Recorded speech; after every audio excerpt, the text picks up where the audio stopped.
Hey everyone, my name is Leah and welcome to my channel. This is going to be my reading vlog for the Stay Home Reading Rush, and this is my first time doing a reading vlog, so I hope it goes well. I have to do a little bit of work today before I get into reading, but I'm really excited to be doing this readathon so I can actually read a physical book. Alright, I'm gonna go do some work and then I'll check in with you later. So I'm taking a break from work and I'm going to start reading my first book of this readathon, which is going to be The House of the Scorpion by Nancy Farmer. I'm actually buddy reading this with a friend of mine, and I texted her to ask her if she had started reading, and she's already 100 pages in, so I have a lot of catching up to do, so I think I'm going to focus on reading this one for a little bit. Also, I'm sorry about this really awkward slanty ceiling right here. I live on the top floor of this building, and it's basically a little attic. Time to be cozy! So apparently I lied, and I'm not going to start reading this book right now because my friend just texted me and I was going to FaceTime her today, and she's only free to FaceTime right now, so I'm going to go do that instead, and when I'm done with that I'll probably start reading this book. I'm back from FaceTiming my friend, and this is actually the friend that I'm buddy reading House of the Scorpion with. Now I don't have that much time to read because in a little bit I'm actually going to be doing a video call with a bunch of my coworker friends, so let's get to House of the Scorpion. So before even the start of the book, there's a cast of characters and it says Matt, Mateo Alarcón, the clone. So apparently I was right about him being a clone.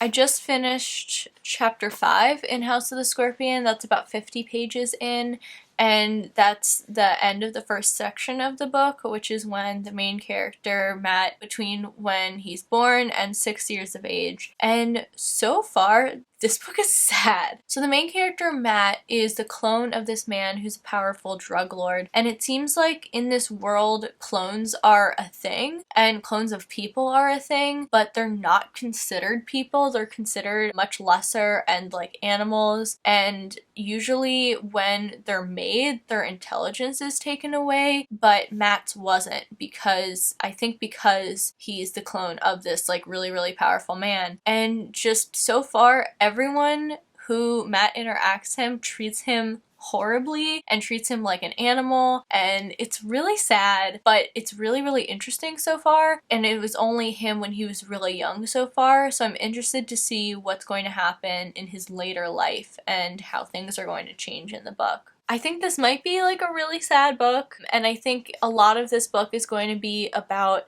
Matt and trying to understand why he is the way he is and what being a clone means, so I think it's going to be really interesting. I'm getting kind of tired because it's pretty late, but I really want to try to read a little bit more of this before I go to sleep and hopefully catch up to where my friend that I'm buddy reading this with is in the book. I don't know if I'm actually going to get that far, but I'm going to try.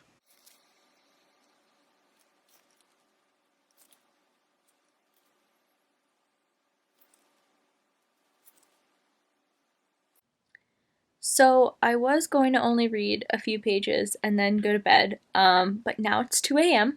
and I got to page 111. This book is so good. I don't really know what I was expecting from this book, but I hadn't really heard that much about it, and this book is just exploring such interesting things about what it means to be a clone and just the psychological impacts of everything that's happened in Matt's life and like the effect that that has on him. And it's just so interesting. It is deeply sad, so there is that. I would say don't read this book if you're in like a really sad mood. There are actually a couple quotes from the book I want to share because they were so interesting. One of these is from the time where the main character Matt meets the man who he's a clone of for the first time. And that man has the same name as Matt, but Matt is a nickname, and this man goes by El Patron. Matt smiled. He liked El Patron instinctively. There was something so right about the way the old man looked. His eyes were a good color. Matt didn't know why it was good, only that it was. El Patron's face seemed oddly familiar, and his hands, thin and blue-veined, had a shape that appealed to Matt in some deep way. And I think it's just so interesting that Matt felt like he had this just instinctive connection with this man that he's a clone of. And then there's one other quote I wanted to share. This is a much sadder quote, but this kind of gets into how the book explores what being a clone means to Matt. But underneath, Matt felt a hollowness. He understood he was only a photograph of a human, and that meant he wasn't really important. Photographs could lie forgotten in drawers for years. They could be thrown away. Ugh.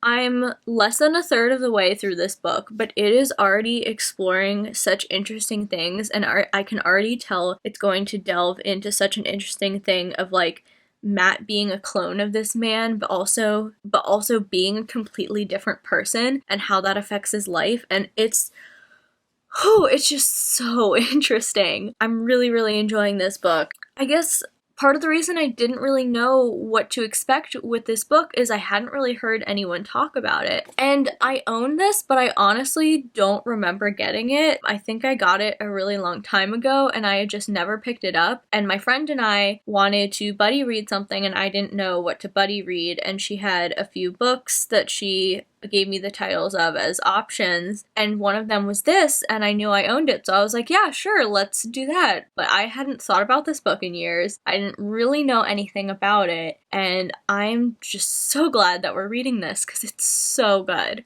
It's past 2 a.m. and I am far too wired now from reading this. So I think this is not necessarily a book you want to read right before bed. Not that it's really, really creepy. I mean, it is kind of dark, but because now I'm so interested in it that I want to keep reading and don't want to go to sleep. But I've had kind of an unhealthy sleep schedule lately and I want to get myself back on track, which 2 a.m. isn't really getting myself back on track, but I'll do what I can.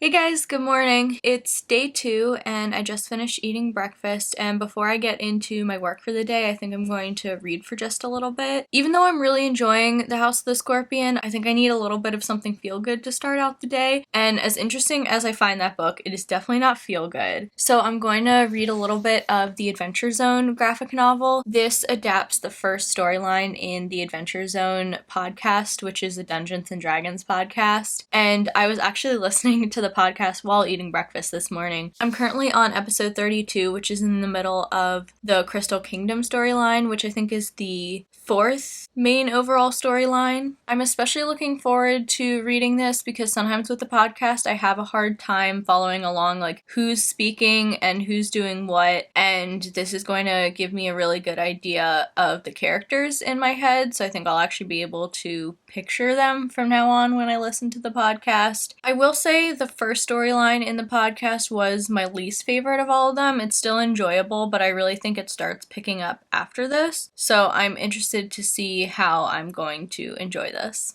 And I'm reading this one for the challenge set Someplace You'd Like to Go. I just finished reading 2 chapters of The Adventure Zone, Here There Be Gerblins, and so far I'm really enjoying it. I do think the visual media is helping me a lot, and I think after I read this, I do actually want to eventually go back and re-listen to this story arc in the podcast, because now that I have a visual in my mind of what was happening, I think I'll be able to focus a lot more and understand exactly what was going on better. I really like seeing it all laid out on the page, and I just really enjoy the characters, and it's funny, and I highly recommend this, but I think you should listen to the podcast first. So if you have any interest in Dungeons and Dragons, listen to the podcast, but also if you're not hooked by the first story arc, I would say keep listening, because that's when it really picked up for me. And also, if you don't know anything about Dungeons and Dragons, I would recommend maybe looking some stuff up first, because back before I played D&D, I tried to listen and I was very, very confused and actually quit listening. And then I picked up the podcast again once I had started playing D&D, so I actually knew some stuff about it and I found it a lot easier to follow. I have to go to a video call meeting now,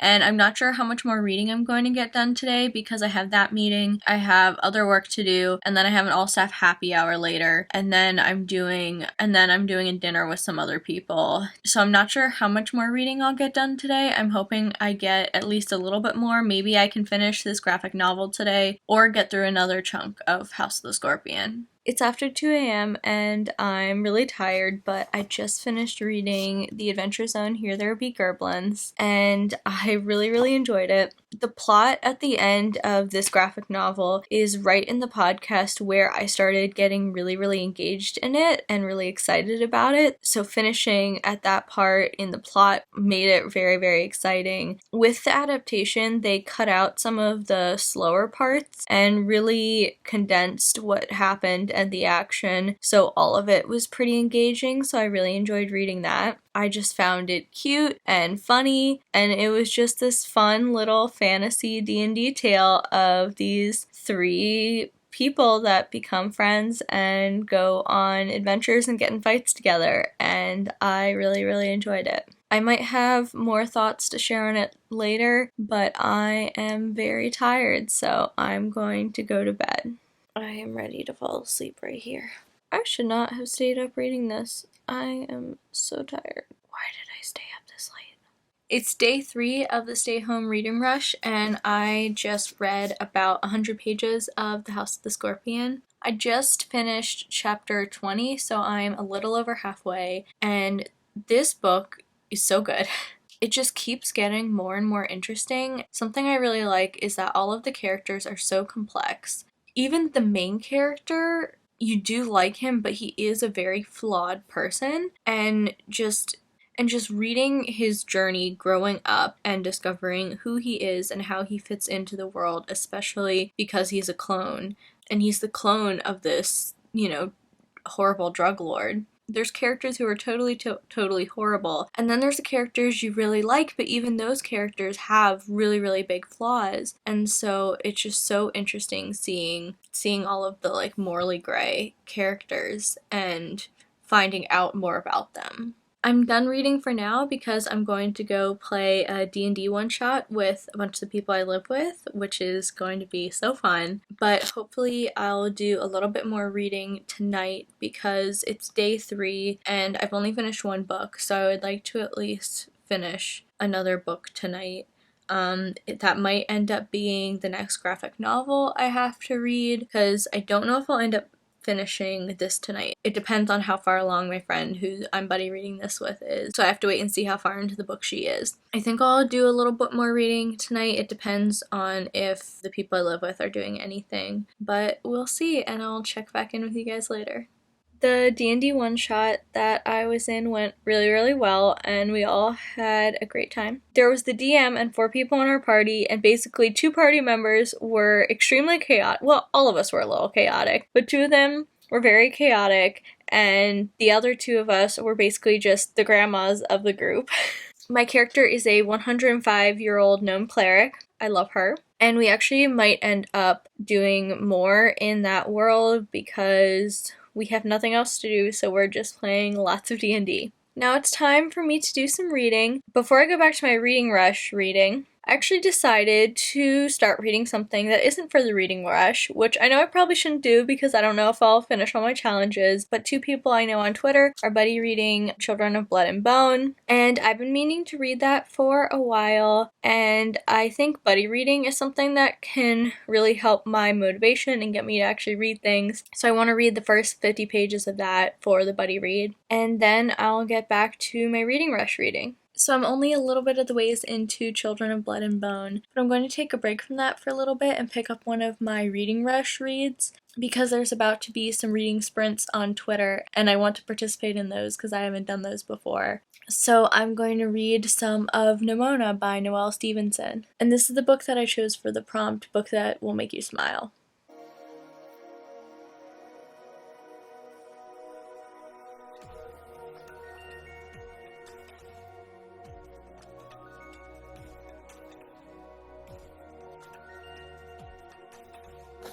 This is definitely making me smile, so I chose the right book for this prompt.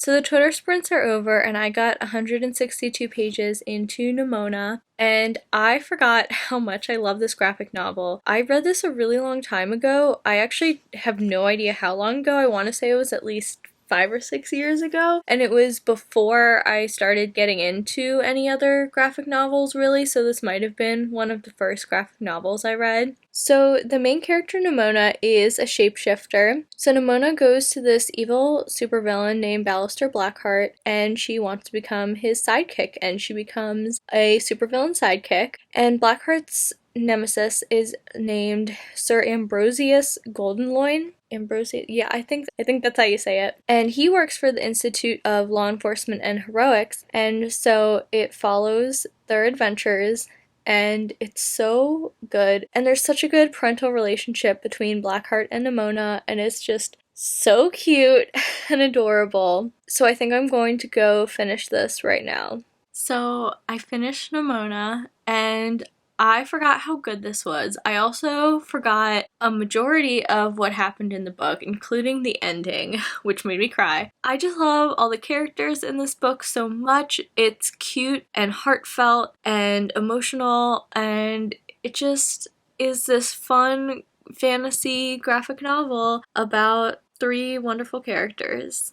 I'm so glad I decided to reread this because it's been so long since I read it. I forgot basically everything that happened, and it was just exactly the kind of read I need right now. Hey guys, it's day 4 of the Reading Rush, and last night and this morning I read a little bit of A Study in Charlotte. I'm enjoying it so far. I don't love it, but I don't dislike it, and that's kind of what I'm expecting out of this book. I'm on page like 98 right now. I'm not sure if I'm going to end up finishing it today because that was just a 4th possible book if I get to it, and my main focus is going to be finishing House of the Scorpion today. I baked some banana bread today, and I was very excited about it. It looked like it had turned out real well, and then I cut into it and it's a little bit raw on the inside. I thought I had checked it properly. I used a toothpick, but I guess I should have used a knife and gone further into the middle because that's where it was raw. I'm still going to eat it because I ate some of the batter earlier anyway, so it's fine. It still tastes good, but that was a little bit disappointing. While I was in the kitchen waiting for my banana bread to cool, I got a text from a friend, and this is actually the same friend that I'm buddy reading House of Scorpion with. She lives in another state now, but she's home temporarily because of everything happening. But we haven't been able to see each other because of social distancing, which is really disappointing. This text was a picture of something outside of my door, and it said, "I may have left something for you," and I had an early birthday present from her. Here's a little note, and we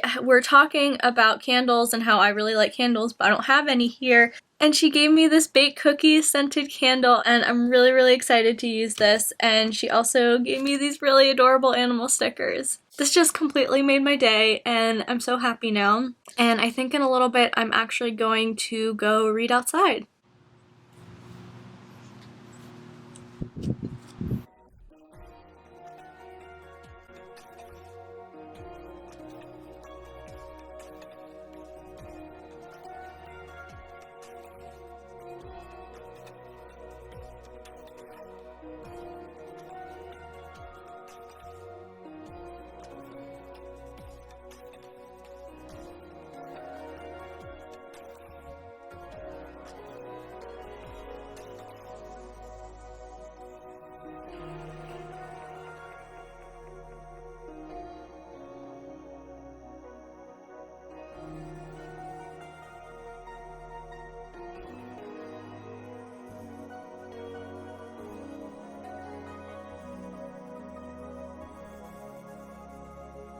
My hair is flying everywhere because it's so windy, but I just got to a very good twist in the book I'm reading. I love this character so much. Don't want to say anything about who it is or what happened because I don't want to spoil it, but oh.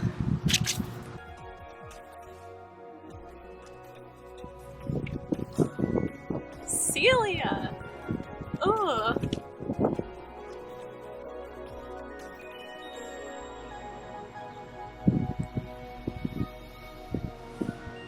Oh no!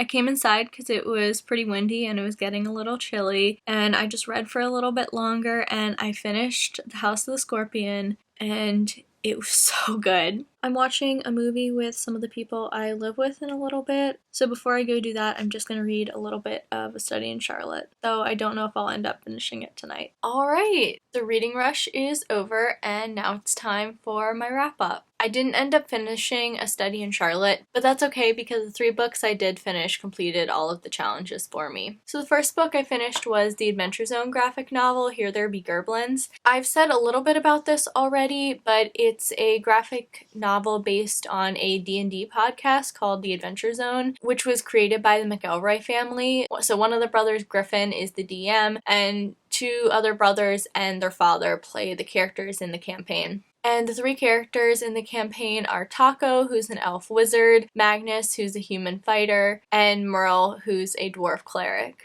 I really enjoyed this graphic novel. I ended up giving it 4 stars. It was really fun. I will say I recommend listening to the podcast first just because there is a lot of content in the podcast that isn't in the graphic novel, but at the same time I kind of enjoyed how it was condensed for the graphic novel because there were some parts of this first story arc in the podcast that I found a little bit boring and hard to get into. So I really enjoyed having it all in visual form also because I like having a visual. And the end of this graphic novel got to the point in the podcast where I really got into it and realized I was not going to stop listening. I also really like the art style of it. Here's our 3 main characters. So I highly recommend this, especially for any D&D fans out there. The next book I read was Nimona by Noelle Stevenson. I also gave this one 4 stars. I really enjoyed this graphic novel, and I actually wish there was a little bit more because I just want more after this ending, and I want to see more of the 3 main characters interacting because I love them so much. The last book that I read was The House of the Scorpion, and oh my gosh. This book was so good. I gave it 5 stars, and I don't actually give books 5 stars that often, so that's really saying something. I highly recommend this to anyone who likes dystopian, and even if you don't, it was so good. I will say it is definitely not a light read. I definitely cried reading this. It was very sad, so I was glad to also be reading those 2 graphic novels during this readathon, though Nimona also made me cry. So, but it's also very good, and it made me smile.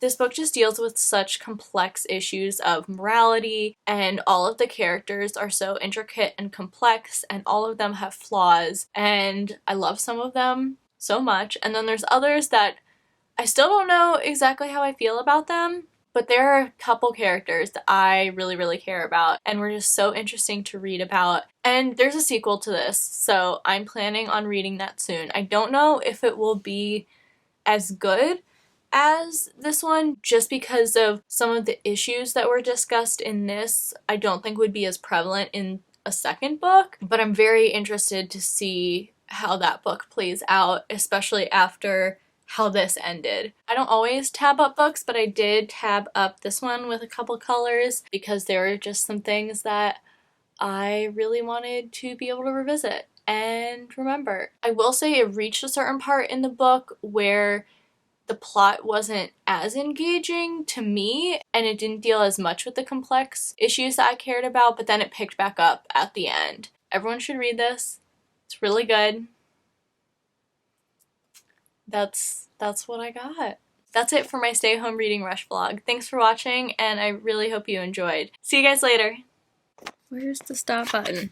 Oh my god. I could speak like a normal human. If I could say the word instinctively correctly, that would be really helpful. Hufflepuff pride.